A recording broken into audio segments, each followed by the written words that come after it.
आता वळूयात पुढच्या बातमीकडे। संतोष देशमुखांच्या कुटुंबासह शिष्टमंडळ आज भगवानगडावर जाणार आहे। तर देशमुखांचं कुटुंब नामदेव शास्त्रींच्या भेटीसाठी आता निघाल्याचंही कळतंय। माझ्या वडिलांवर झालेले वार का दिसले नाहीत असा सवाल वैभवी देशमुखनं केलाय। तर आरोपींच्या गुन्ह्यांचा आधी तपास करायला हवा होता। आरोपींची गुन्हेगारी मानसिकता तपासली असती तर आज हा दिवस आला नसता असं सुद्धा धनंजय देशमुख यांनी यावर म्हटलंय। आरोपी जे आलते ते पण खंडणी मागण्यासाठी चालते आणि त्यांना फक्त म्हणजे त्यांनी आमच्या दलित बांधवांना हाणमार केली म्हणून माझे वडील अडवण्यासाठी गेले तर त्यांच्यावरच उलट हाणमार झाली। त्यासाठी म्हणजे त्यांना वाटतं की त्यांना हाणमार झाली म्हणून त्यांची मानसिक स्थिती बदलली आणि त्यांनी माझ्या वडिलांची हत्या केली।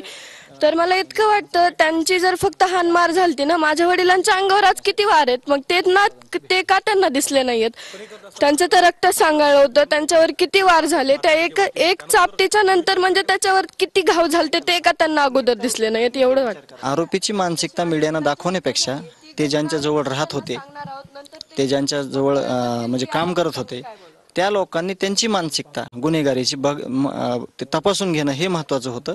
कारण का ते त्यांच्या सगळ्यांवर गंभीर स्वरूपाचे खुनाचे, अपहरणाचे, खंडणीचे त्याच्यानंतर असे भरपूर गंभीर गुन्हे आहेत आणि त्या गुन्ह्याचा जर तपास त्यांनी केला असता तर हे खून खंडण्या बंद झाल्या असत्या। त्यांनी तपासणी करायची गरज होती ह्यांच्या मानसिकतेची।